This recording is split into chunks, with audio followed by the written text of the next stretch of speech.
San Francisco, and you're sharing a platform with Shan Sa, Yeah. another immigrant Chinese writer, and like you, another immigrant Chinese writer who's chosen to write in a language other than Chinese, in her instance French. And we've actually had Shan Sa here as well in the past. The audience on that occasion, I suppose, it was composed of 60% Asian American. On that day, question after question directed at you and Shan Sa had nothing to do with writing or your books, but had to do with the current socio-political situation in China. How do you feel when you present yourself to the public world as a writer and people expect you to speak authoritatively on subjects like that? Well, I just refuse to speak as an authority on anything. I don't think I can, I've never meant to be a spokesperson or representative of China, Chinese people, and I don't believe that's a writer's job. So, I actually recently was interviewed by a Chinese reporter, and she was rather unfriendly. She said, you wrote all these stories about China, but how can you be sure that you are representing the majority of Chinese people? And I said, well, that's never my intention. I did not know I needed to do that. And I said, I'm only writing about people I care about, characters that I love, and they are all my own very personal interpretation of human beings and of life itself. It has nothing to do with China, in a way. So I think I in general, I just refuse to be drawn into that role as, someone who is responsible for a country, a people. Okay, I think the ghost of Chairman Mao is determined to sabotage my mic.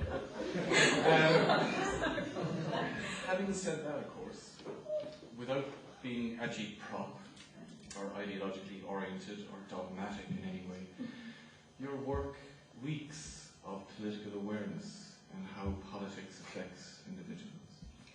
Yes, and that's because if you know China and its history in the past 50 or 100 years, not a single person could or has lived outside politics or political turmoil. So politics and history are just part of our daily life, and it's not what I guess politics is not my subject, but I also cannot just run away from politics. And I think, it's just my presentation or my understanding of China or Chinese history. Actually, talking about Chairman's ghost, in the same interview by the Chinese woman reporter, she asked a very interesting question. She said, in immortality, you quoted a lot of Chairman Mao's sayings, really crass sayings, very, bad sayings. She said, well, I went through the official biography of Chairman Mao published in mainland China. I could not find any of your quotes. And I said, but who told you I wrote about Chairman Mao? I said, I never named him in that story. I named him as the dictator. And she said, but it's so obvious you were writing about Chairman Mao. I said, who said it was obvious? It's not in a biography. So she got really upset. But that's the thing you get when you are writing about China, and the readers, especially Chinese readers, may be sensitive about how you present. But what I wanted to make her understand was that I'm a fiction writer. I write stories. I don't write history or biography of great people. You grew up in a society where speaking your own mind resulted in very serious and real consequences. But you restricted yourself speaking your own mind, or you came from a family which restricted not only in the public sphere, but in the private sphere as well. Yes, and yeah, I grew up in this very interesting situation that my grandfather and my two uncles fought against communist army in the Civil War. So it was the biggest thing in the family. You had to hide that from other people, and so there was always this hush-hush feeling in the family. My mother, who was very funny, she's a very funny woman.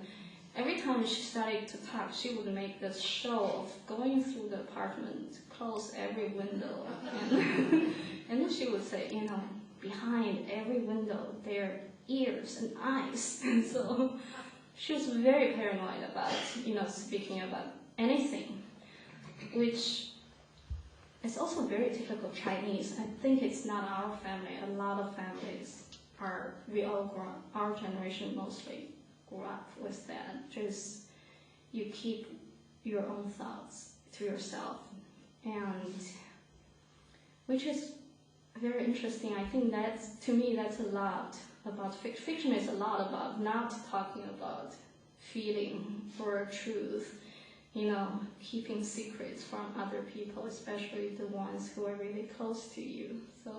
So for that reason, I'm so very fascinated by people who don't talk about themselves or who don't talk about truths. And did that situation, that circumstance, does it have any effect on why you don't write in Chinese?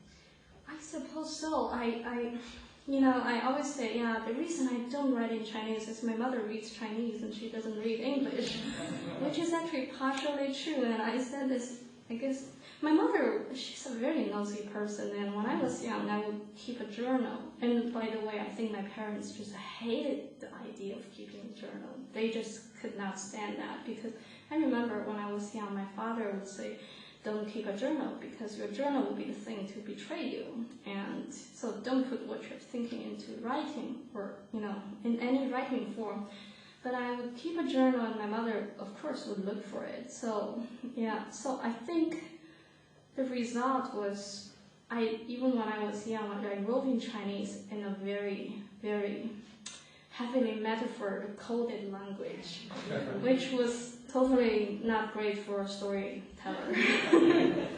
And when I came to English, I bypassed that stage. I did not have to do all these coding for my story, and which felt really good and was a freedom to start to write in English.